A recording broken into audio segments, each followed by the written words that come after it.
When we talk about fighting climate change, most people imagine wind turbines, solar panels, or electric cars. But what if I told you there's an ally in this fight that doesn't come from technology at all, but from the darkest depths of the ocean? A creature so small and so strange that most of us will never see it. Yet it may be one of the most important players in slowing down global warming. This is the story of how deep-sea creatures are quietly working to solve climate change. Every day at dusk and dawn, billions of tiny organisms rise and fall in what scientists call the largest migration on Earth. We don't see it from the surface, but it happens without fail. Zooplankton, krill, lanternfish, and even giant squid travel upward at night to feed on phytoplankton and microscopic plants near the surface, then descend back into the deep before sunrise. This mass movement, known as the Deal vertical migration, is more than just survival behavior. It is nature's most powerful climate machine. Here's why. When these creatures eat carbon-rich plankton near the surface, they carry that carbon deep into the ocean with them. Their waste, yes, poop, along with the remains of uneaten plankton and dead organisms, sink into the abyss, pulling enormous amounts of carbon dioxide out of the atmosphere and locking it away for hundreds, even thousands of years. Scientists call this process the biological carbon pump, and, well, it is estimated to trap more carbon each year than all the world's forests combined. In other words, without deep-sea creatures, our atmosphere would be far hotter and more unstable than it already is. And it doesn't stop there. Some of these organisms, like pteropods, delicate transparent sea snails, often called sea butterflies, are living indicators of ocean health. Their fragile shells are made of aragonite, a form of calcium carbonate that dissolves easily in acidic water. As oceans absorb more carbon dioxide and become increasingly acidic, these shells begin to dissolve.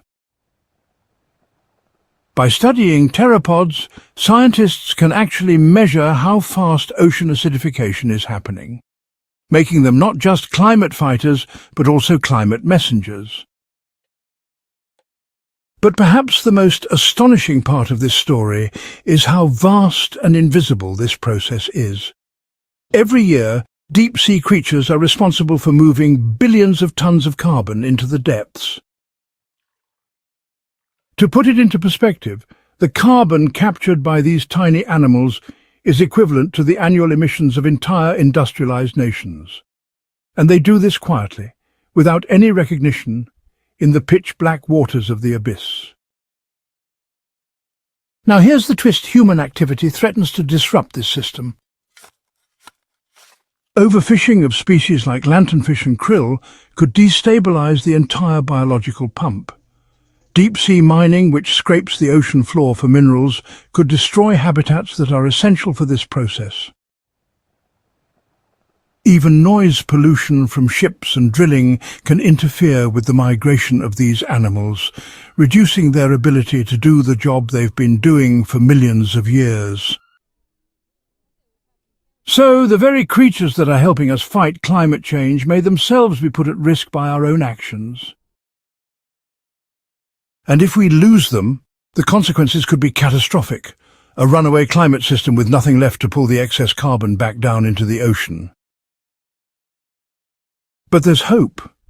International research programs are now focusing on protecting these species, understanding their role in climate regulation, and even exploring ways to enhance the natural carbon pump. Some scientists believe that safeguarding deep-sea ecosystems may be one of the most effective and overlooked climate solutions on the planet. It's easy to think of climate change as something we must fight with innovation and technology.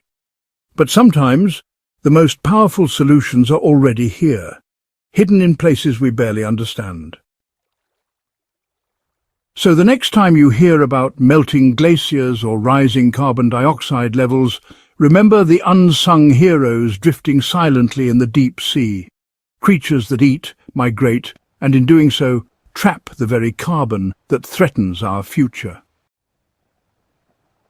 The truth is, we are not alone in the fight against climate change. Somewhere in the blackness of the deep, billions of tiny animals are working every second to keep our planet in balance. The question is, will we let them keep doing their job, or will we destroy the very system that could save us all?